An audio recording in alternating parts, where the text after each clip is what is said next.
इतिहास का अंडा। कहानी लेखक मदन मोहन तरुण। उनके कहानी संकलन जंगल जिंदा है से। मिस डोरोथी इवांस भारतीय संस्कृति एवं इतिहास की गंभीर अध्येता प्राध्यापक के रूप में व्यापक ख्याति प्राप्त कर चुकी हैं। वे विषय के विशेषज्ञों एवं अपने जिज्ञासु छात्रों दोनों ही के बीच समान रूप से समादृत हैं। विश्व प्रसिद्ध जर्नल्स में प्रकाशित उनके आलेखों ने भारतीय सभ्यता एवं संस्कृति के अनेक पृष्ठ उद्घाटित किए हैं। उन्होंने पिछले 60 वर्षों में भारत की 2 बार यात्रा की है। एक बार तब जब वे मात्र 20 वर्ष की थीं और अपने माता पिता के साथ यहाँ आई थीं। उनके पिता पुरातत्व के विख्यात विद्वानों में थे। उन दिनों पंडित जवाहरलाल नेहरू देश के प्रधानमंत्री थे। वे स्वयं भी इतिहास के जाने माने विद्वान थे। मिलने पर पंडित जी ने उन्हें गुलाब की एक कली भेंट की थी, जो अब भी उनके पास सुरक्षित है। उन्हें अब भी याद है कि भारत के उस विख्यात स्वप्नदर्शी एवं इतिहासविद प्रधानमंत्री ने उनके ज्ञान के साथ ही उनके सौंदर्य की भी प्रशंसा की थी। मिसेस इवांस हंसती हुई उन क्षणों को अब भी याद करती हुई कहती हैं, वे अब भी यह तय नहीं कर पाई हैं कि उस विद्वान प्रधानमंत्री ने उनके सौंदर्य की ज़्यादा सराहना की या उनके ज्ञान की। परंतु इसमें कोई संदेह नहीं कि वह उनकी जिंदगी का एक जादुई क्षण था, जिसने भारतीय संस्कृति के और भी गहरे अध्ययन की उनकी पिपासा बढ़ा दी, जो अब तक शांत नहीं हुई है, और इस दिशा में उनकी यात्रा अब तक जारी है। स्वयं मिसेस इवांस अब 80 पार कर रही हैं, परंतु उनकी आंखों में चमक और पांवों में गति अब भी बरकरार है। स्मृति धोखा दे जाती है। देखे गए चेहरे, देश, स्थान एक दूसरे में गड्ढ-मड्ढ हो जाते हैं। तर्क की जगह स्वभाव में बालकों सा सहज विश्वास आ गया है। यदि किसी बात पर अड़ जाती हैं तो उन्हें आश्वस्त करना असंभव सा हो जाता है। प्रभु यीशु मसीह की कृपा से उनका परिवार भरा पूरा है। दुर्घटना में देहांत हो जाने के कारण पति का साथ तो काफ़ी पहले ही छूट चुका है, परंतु उन्हें अपने पोते पोतियों का अपार स्नेह प्राप्त है। पैसों की कोई कमी नहीं। पुस्तकों की बिक्री से अभी भी अच्छी खासी रॉयल्टी मिल जाती है। बच्चे भी अपने अपने क्षेत्र में अच्छी खासी हैसियत रखते हैं। मिसेस इवांस इस अवस्था में भी 2 काम नहीं भूलती, प्रातः स्मरण और समाचार पत्र पढ़ना। एक दिन मिसेस इवांस अखबार पढ़ते पढ़ते प्रसन्नता से चिल्ला पड़ी। ऐसा इसके पहले कभी नहीं हुआ। अतः परिवार के सारे सदस्य अपने अपने काम छोड़कर उनके पास दौड़ पड़े। वे अब हर्षातिरेक में भारत भारत, मुर्गी मुर्गी चिल्लाए चली जा रही थीं। लोगों के लिए कुछ भी समझ पाना कठिन हो रहा था। वे भारत और मुर्गी में किसी भी प्रकार का सामंजस्य बिठा नहीं पा रहे थे। इतना तो घर के प्रत्येक सदस्य को पता था कि भारत एक शाकाहारी देश है, फिर भारत के साथ मुर्गी का क्या संबंध हो सकता है। जब तनिक देर बाद मिसेस इवांस शांत हुई तो उन्होंने समाचार उसी उल्लास के साथ पढ़ते हुए कहा कि भारत ने पुनः एक असंभव कार्य कर डाला है। आजकल उसने ऐसी मुर्गियों का उत्पादन आरंभ कर दिया है जो टनों चारा खा जाती हैं। कहते कहते उनकी आंखों में असाधारण सी चमक आ गई। बाल सुलभ उल्लास में उन्होंने कहा, ओह कितनी बड़ी होंगी वे मुर्गियां, और कितने बड़े होंगे उनके अंडे। इस समय मिसेस इवांस का चेहरा देखने लायक था। यह समाचार अन्य लोगों ने भी पढ़ा था। भारत की संसद में खाद्य मंत्री ने उस पर अपना विशेष वक्तव्य दिया था और प्रांतीय सरकार ने अपनी इस दिशा की असाधारण उपलब्धियों पर अपने शासनकाल से भी लंबे वक्तव्य ही नहीं दिए थे। एक स्थानीय प्राणी शास्त्रियों के पक्ष में अभूतपूर्व शोध परिणाम भी प्रस्तुत किए थे। माना जा रहा था कि विकासवाद के क्षेत्र में भी यह डायनासोर की खोज के बाद एक बड़ी उपलब्धि होगी। परिवार के अन्य सदस्य इस पर कोई टिप्पणी देते इसके पूर्व ही मिसेस इवांस ने अपनी एक और घोषणा से सबको चकित कर दिया। उन्होंने स्वयं अपनी आंखों से अपनी सदी की सबसे बड़ी मुर्गियों को देखने का निर्णय सुना दिया। उन्होंने सोल्लास कहा कि इन असाधारण मुर्गियों को देखने के लिए भारत जाते हुए उनकी मृत्यु भी हो जाए तो वह उनके लिए गर्व की बात होगी।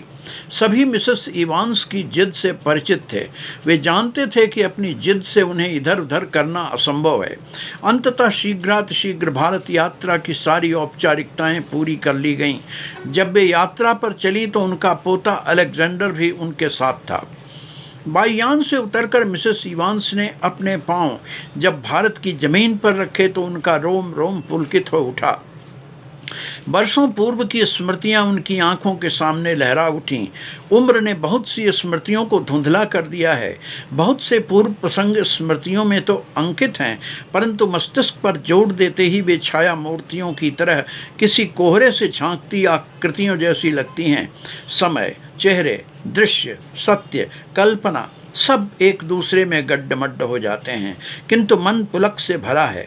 यह एक जिज्ञासु शोधार्थी की असाधारण यात्रा है। श्रीमती इवांस की उत्तेजना चरम सीमा पर है।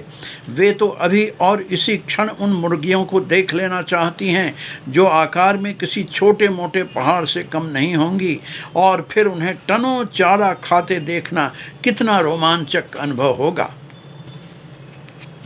एयरपोर्ट की औपचारिकताएं पूरी करते करते अधिकारियों के सामने जब उन्होंने असाधारण मुर्गियों के बारे में अपनी जिज्ञासा व्यक्त की तो वह खिलखिलाकर हंस पड़ा।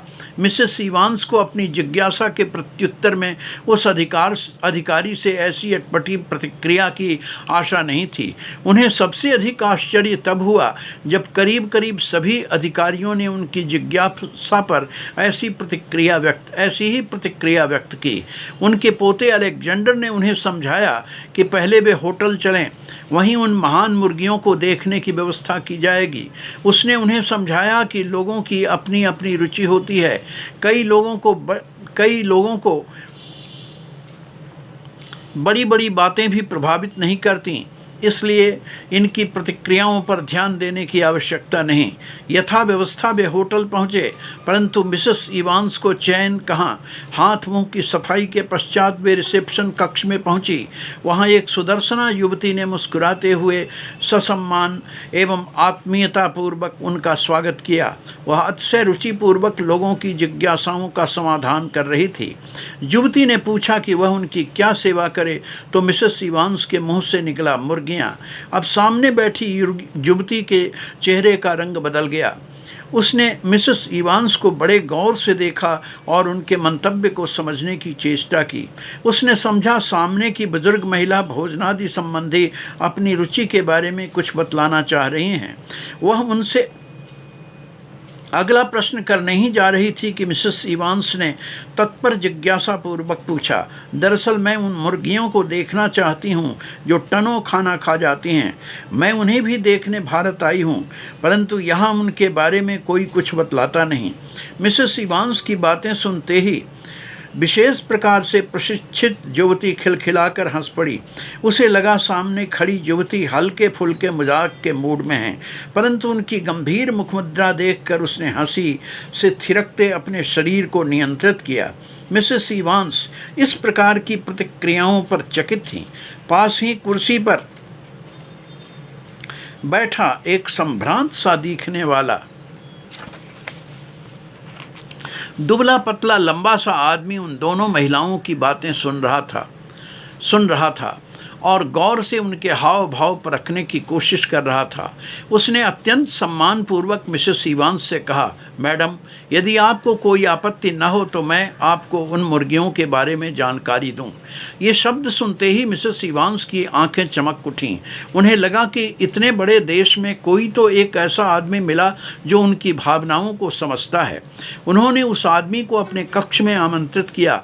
वहाँ कुर्सी पर सुस्थिर होकर नवागंतुक ने कहा, मैडम, उन अद्भुत मुर्गों में मुर्गी एक भी नहीं है, सभी मुर्गे ही मुर्गे हैं। मिसेस इवांस को इस सूचना से बहुत प्रसन्नता नहीं हुई। उन्हें इस बात से व्यथा हुई कि इस प्रगतिशील युग में भी चारा तक खाने के रिकॉर्ड में पुरुषों का ही नाम सबसे ऊपर है। मिसेस इवांस कुछ सोच ही रही थी कि आगंतुक के शब्दों ने उनका ध्यान अपनी ओर खींचा। वह कह रहा था, मैडम, मुर्गों के चमत्कारपूर्ण वृत्तांत का हर पक्ष अविश्वसनीय है, परंतु सर्वथा सत्य है। ये मुर्गे ईश्वर की प्रयोगशाला की देन नहीं, इसे आदमी ने बड़े कौशल से उसके गुर्गे और स्वयं उसके पालक के जीन्स के मिश्रण से बनाया है। असल में इस मुर्गे की मूल प्रजाति का नाम गुर्गा है। मिसेस इवांस को गुर्गा प्रजाति की नई खोज से आश्चर्य हुआ। वे कोरा इतिहास विधि न थीं, उन्होंने प्राणी विज्ञान का भी अध्ययन किया था, परंतु उन सब का कभी इस गुर्गा प्रजाति से सामना नहीं हुआ था। देखने में ये मुर्गे साधारण मुर्गों जैसे ही लगते हैं, चाहे ये टनों चारा खा लें, परंतु उनकी आकृति या उनकी पाचन क्रिया इनका पर कोई असर नहीं होता। कहते हैं इनके निर्माण में वैज्ञानिकों ने कोई भारी भूल कर दी। उन्होंने मुर्गे में गुर्गे का जीन्स अनुपात में थोड़ा ज़्यादा मिला दिया, जिसका परिणाम यह हुआ कि मुर्गा खाता है और मुर्गा फूलता है। मूल योजना यह थी कि मुर्गा खाए और गुर्गा फूले और फिर फूले हुए मुर्गे से कमाई की जाए। मुर्गा कहाँ नहीं बिकता, परंतु विधि का भी तो कोई विधान है ना। कई बार मुर्गे इतना खा लेते हैं कि गुर्गे का पेट कहीं भी फूलना शुरू हो जाता है। कई बार उनके पेट इतने फूल जाते हैं कि मकान छोटे छोटे पहाड़ों का रूप ले लेते हैं। आज शहर के बीचों बीच ऐसे पहाड़ों की संख्या बढ़ती जा रही है। आम आदमी सिकुड़ता जा रहा है और मुर्गे फूलते जा रहे हैं। आगंतुक का एक एक शब्द मिसेस इवांस के लिए रहस्य था। वे भावुक होकर कुछ कहने ही जा रही थीं कि बाहर से अलेक्जेंडर करीब करीब दौड़ता हुआ आया। वह उत्साह और उत्तेजना से बेकाबू हो रहा था। वह दूर से चिल्लाया, दादी, मिल गया, मिल गया। मिसेस इवांस ने भी उसी उत्तेजना से पूछा, क्या क्या? अलेक्जेंडर चिल्लाया, अंडा, अंडा। उत्तेजना से उसकी सांसें फूल रही थीं। मिसेस इवांस के लिए उनकी बातें समझना कठिन हो रहा था। उन्होंने उसी स्वर में स्वर मिलाते हुए दोहराया, क्या अंडा? गुर्गे वाले मुर्गे का अंडा? अलेक्जेंडर ने सुना नहीं। उसकी दादी ने क्या पूछा? वह उसी उत्साह में बोलता चला गया, हाँ दादी, अंडा, चमत्कारी मुर्गे का अंडा।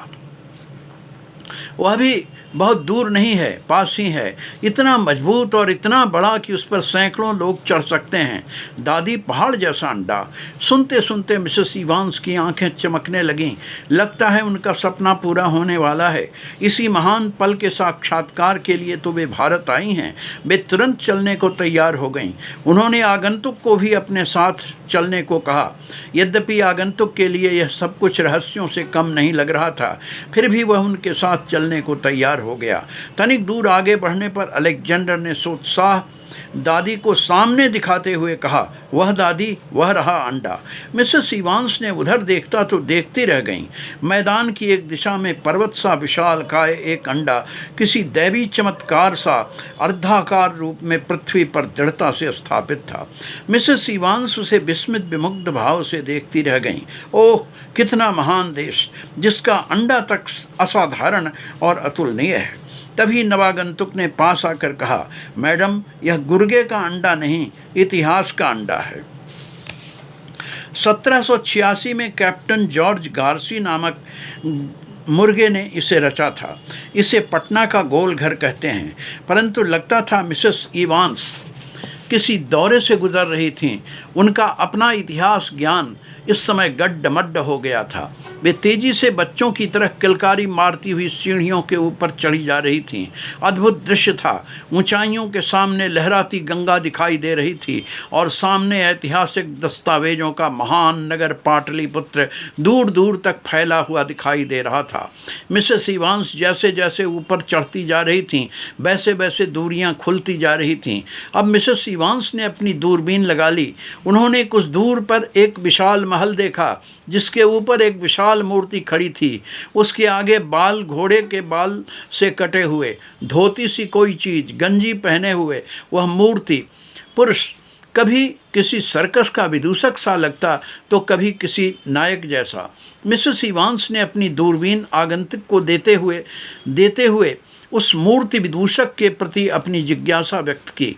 आगंतुक ने बिना एक पल भी रुके कहा, यह पाटलिपुत्र का सबसे विशाल मुर्गा है। यह केवल ऐतिहासिक अंडे ही देता है। चारा से राबड़ी तक इसने कोई भी साधारण अंडा नहीं दिया।